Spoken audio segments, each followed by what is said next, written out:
Good day and welcome back to another Dbz Dokkan Metal video. In this video we're going to take a look at how the TEQ Bardock unit performs in red zone, and we're going to take a look specifically at the Syn Shenron red zone, and we're going to take a look at how he does at 55%. So one really strong thing about Bardock is his leader skill, in being a Goku's family or storied figures lead of 170%, with an additional 30% for pure Saiyans categories. This covers quite a few units and specifically covers a lot of Goku units. We're talking about, SS4 Gokus, God Gokus, any Goku basically, and very good. 200% lead for the TEQ. Super Saiyan Goku is a fantastic tank. And just in general a lot of the units, so really strong stuff from Bardock in terms of his leader skill, and this allows us to build quite a strong team around him. Now the one thing Bardock will struggle with, if you don't have it in Tora, is his own linking partners. There will be some buffs that will be coming out. We will be getting some additional EZAs for some older Bardock units, and this will help him out quite a bit. It's going to improve his overall performance quite a lot, because he's going to get a little bit more diversity within some really strong and some really pivotal linking partners. So that's some really strong stuff in terms of lead skill, and it's quite good for the event. At 55%, this is also a very good event to measure him in, because he's going to be doing an event basically off the premise of him fighting a multiple int phase enemy. So it's going to be a very good way to measure his overall defense and be able to kind of take a look at how well he handles that. But Bardock will be pretty strong. Bardock's going to be a very powerful unit with a lot of good strength added into him, and he's getting a lot of really good linking partners around, kind of like around the whole premise, basically. Just a very strong kind of unit with basically a huge amount of potential. In terms of his actual passive and how he works and how you kind of want to work with him, obviously the fact that we have a Goku makes him pretty strong for this event. The fact that it's going to activate his ability to randomly change key spheres to rainbow key spheres gives him a 70% attack boost and allows him to foresee the enemy super attack for 5 turns is really strong, and it does obviously help him navigate this first part of the event quite strongly.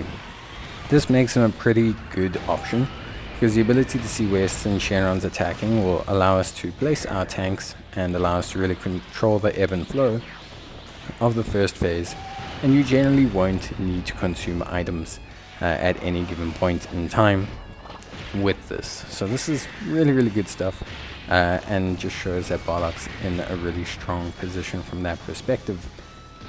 Then he has key +2 attack and defense of 150%, and he also has an additional attack and defense of 40% with each super attack performed up to 120 max. He has attacks effective against all types with 1 or more key spheres or rainbow key spheres obtained, an additional attack and defense of 50% with 2 or more rainbow key spheres obtained, and he guarantees critical hits with 3 or more rainbow key spheres obtained.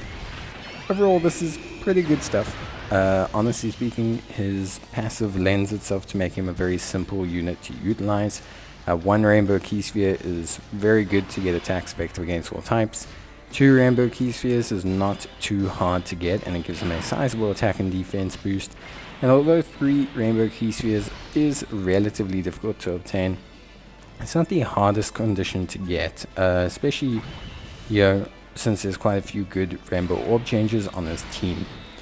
So Bardock looks really strong overall once fully built up. He's a very solid unit with 6 million attack stats, over 400k defense as a 55% unit, and he doesn't need a lot of his links to be this good. He's not a link dependent unit, so overall he's relatively strong from that perspective. With Saiyan warrior race, Saiyan lineage, family ties, Team Bardock, Saiyan pride, prepared for battle and fierce battle, being his predominant major links. The most powerful link there is Team Bardock. Although a fairly common link, it's not something you need to get to make him function.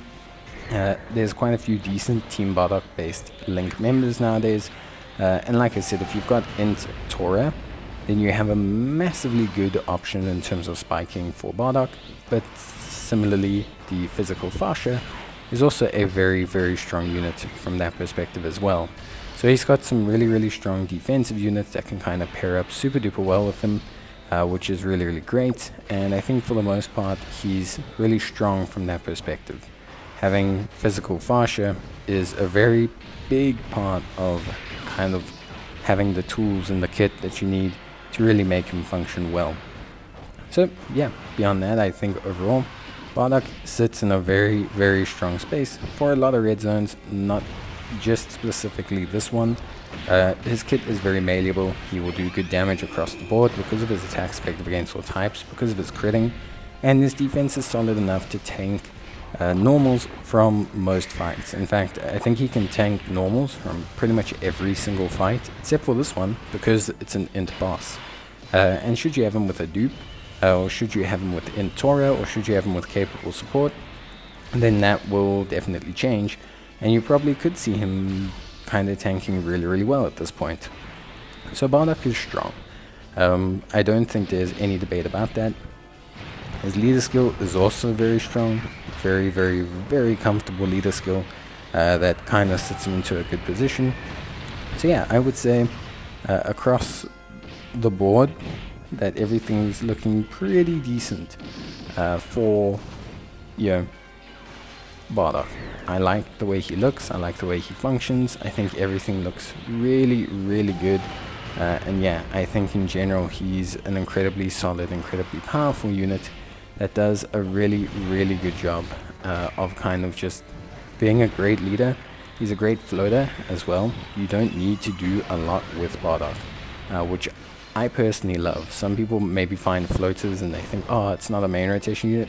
I do like floaters like Bardock, units that essentially are there and reliable in a vast majority of situations, because it allows you to not have to specifically change up your team build to have them be good units. Like for example, Kid Goku's a great example of this. He can float around, tank really well, do a lot of damage, support quite a few units on his category and on his teams, and just in general look very strong and solid. So I personally find that he's incredibly good from that perspective, and I like him a lot. I think when I consider how good Bardock is and what we could do with Bardock, I think for me he definitely is a unit that I find solace in using in an incredibly strong way. I think he's just really strong, and yeah, he just generally gets things done, and I think for me that's always a good sign. I love to have units that do things without or with minimal flexibility requirements, and I think that's really good, and yeah, I really enjoy using Bardock a lot. So yeah, I think at the end of the day it works really well, and yeah, I think at the end of the day Bardock is in a very strong position in terms of his team, and even for an event like this where it doesn't favor him and it doesn't really do a really good job for him, I think he still looks great, and that for me is what speaks the most. Like for me, when I look at Bardock, you look at his performance and he just does a great job. Nothing really holding him back. He just does really well, and with minimal kind of effort on his part, 55% even, so it's not even like he's at his full capacity of power, and I just think he looks really strong and is giving a good account of himself overall. You can see here, even against the int phase with no item active, by the way, Bardock is going to be able to tank relatively well. Yes, he will take damage. This is kind of not a surprise. Had he got a double super, he probably wouldn't have taken that much, less than 100k, which is good. So yeah, I think Bardock does really well. This is technically the strongest int unit in the entire game. So yeah, Bardock's sitting in a very, very, very strong position, and I think he overall sits in a very, very comfortable position. But yeah, that's gonna be it from me. Hope you guys enjoyed the video, and if you did, leave a like. Otherwise, I'll see you guys in the next one. Otherwise, leave a comment down below about how you think Bardock did. Till then, bye.